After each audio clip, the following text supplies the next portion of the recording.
بطول باش و پنہا شو ازی عصر کہ در آغوش شبیر بگیری، اے مسلمان عورت بطول بن جا، زہرا بن جا، اور اس عصر سے پنہا ہو جا، چھپ جا، علیحدہ ہو جا،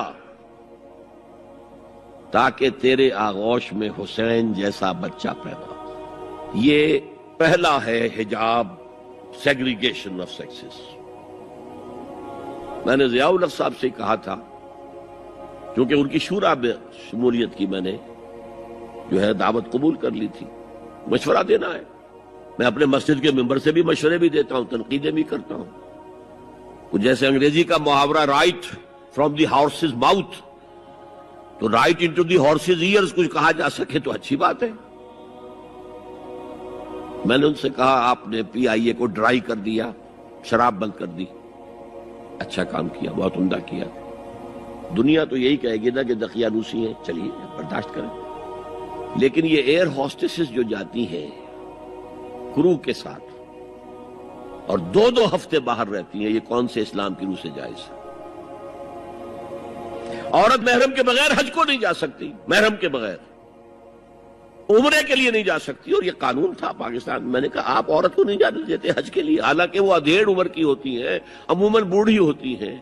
ہمارے یہاں جوانی میں کون کرتا ہے حج؟ بہت شاش۔ یہ تو آپ کو نظر آئے گا جاوا، سماٹرا، انڈونیشیا، ملائیشیا، وہاں سے جوان جوڑے نکاح کے بعد پہلا کام حج۔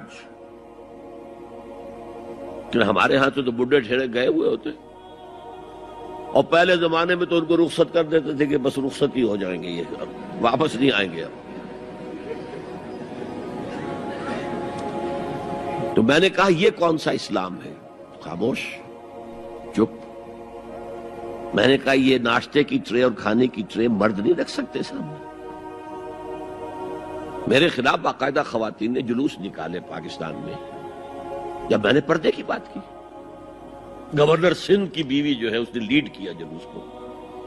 میں طالبہ کیا کہ ان کی ٹیلی ویژن کے اوپر جو ہے ان کا سامنے آنا بند کیا جائے۔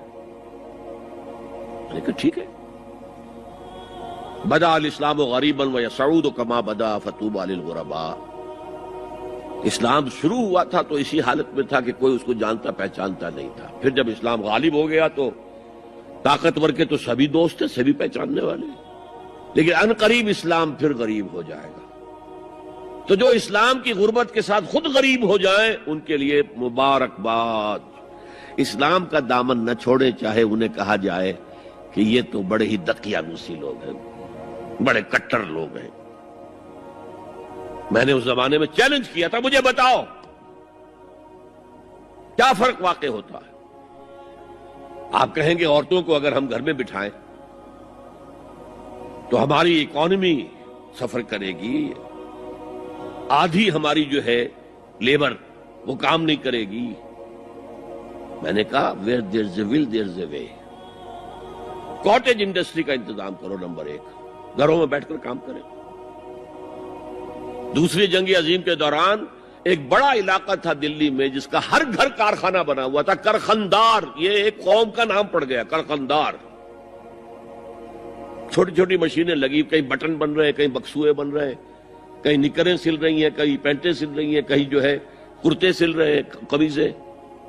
صبح کے وقت ٹرک آیا، خام مال دے گیا، شام کو آیا، تیار مال لے گیا۔ عورت نہ گھر سے نکلی نہ باہر گئی، کچھ نہیں، اور کام کیا، کما لیا۔ کاٹیج انڈسٹری کا انتظام کرو۔ اسی طریقے سے ایسے یونٹ بناؤ انڈسٹریل جس میں عورتیں کام کریں، عورتیں سپروائز کریں، ورکنگ آورز کم رکھو تاکہ وہ اپنے گھر کا کام بھی کر سکیں۔ کرو۔ عورتوں کے ہسپتال میں عورتیں مرد، عورتیں مریض، عورتیں ڈاکٹر، عورتیں مریض، عورتیں نرسز۔ مردوں کے ہسپتال میں فیمیل نرسز کا کیا کام ہے؟ کیا میل نرسز نہیں ہوتے؟ اور کیا آرمی کے اندر جو فارورڈ یونٹس ہوتے ہیں کہ جو جاتے ہیں محاذ کے اوپر، ان میں کوئی عورت نرس جاتی ہے؟ میل نرسز جاتے ہیں، حالانکہ سب سے زیادہ نرسنگ کی ضرورت وہاں ہوتی ہے۔ کسی کا بازو اڑ گیا ہے، کسی کی ٹانگ اڑ گئی ہے، کسی کے پیٹ میں آ کر کسی بم کا ٹکڑا جو ہے لگایا، تڑیاں باہر نکلی ہوئی ہیں، تو نرسنگ سب سے زیادہ وہاں ضروری ہے۔ وہاں تو فیمیل نرسز نہیں ہوتی، میل ہوتے ہیں۔